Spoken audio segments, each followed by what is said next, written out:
One of our key themes in the portfolio right now that we've been investing alongside really all year is just that you don't need to take a lot of credit risk and you don't need to take a lot of duration risk to earn a pretty reasonable return. So that leads us to really prefer investment grade credit right now, particularly intermediate investment grade credit in the BBB rating cohort. So think 4 to 7 year bonds, BBB rated.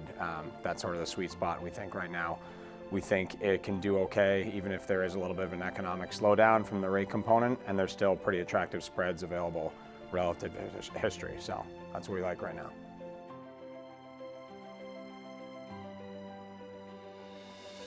So I think I'd probably say duration, and I'd add a little bit to that and say credit duration. So I think we're in an environment where monetary policy is trying to beat inflation. So we have rates and credit spreads that are positively correlated, which I think should lead to greater price volatility in the price of corporate credit assets.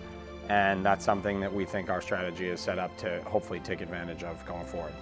So really looking forward to taking advantage of volatility and moving duration around.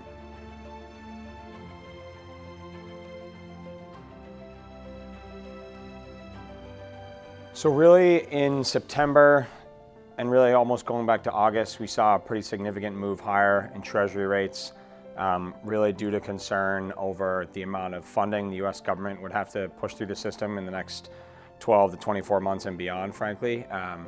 We also saw the risk markets generally have a pretty hard time digesting that.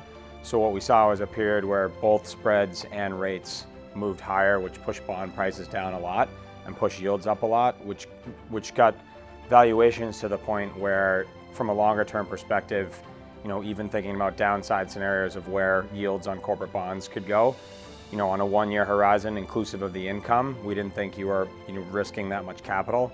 Conversely, on the upside, we thought there was a pretty compelling total return opportunity. But really, at the end of the day, we wanted to lock in income at pretty attractive levels for, call it a 5 to 6 year period.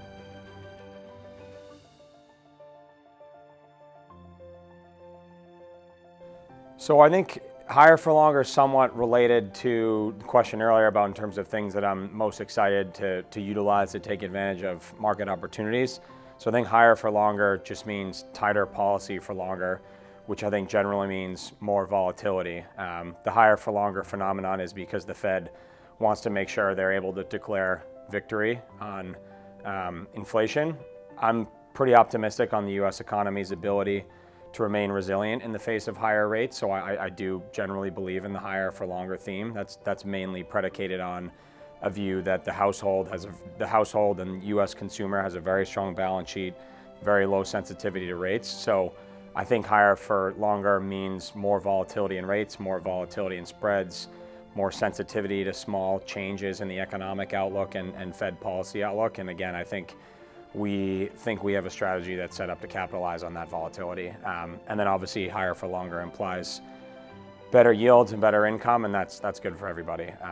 That's not unique to our strategy, but I think in general it makes fixed income more attractive for the long haul.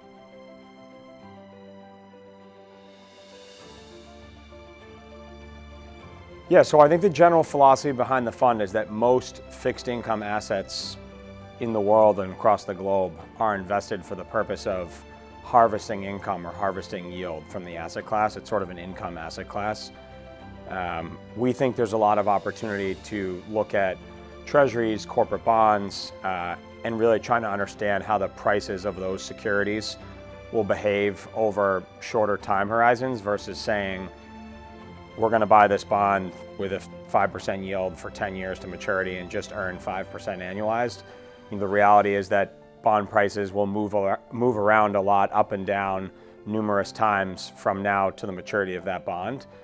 So our process is really, the differentiator is really focused on understanding how the price of a security will behave in a variety of different interest rate and credit spread assumptions or different outcomes. And it's not necessarily a market timing process per se, but we're trying to look at securities and understand like the full range of outcomes, and when there's an attractive opportunity on price and the ability to earn some income and buy a security that can move up in price, that's where we think we'll be able to add value versus our peers that are more focused on income.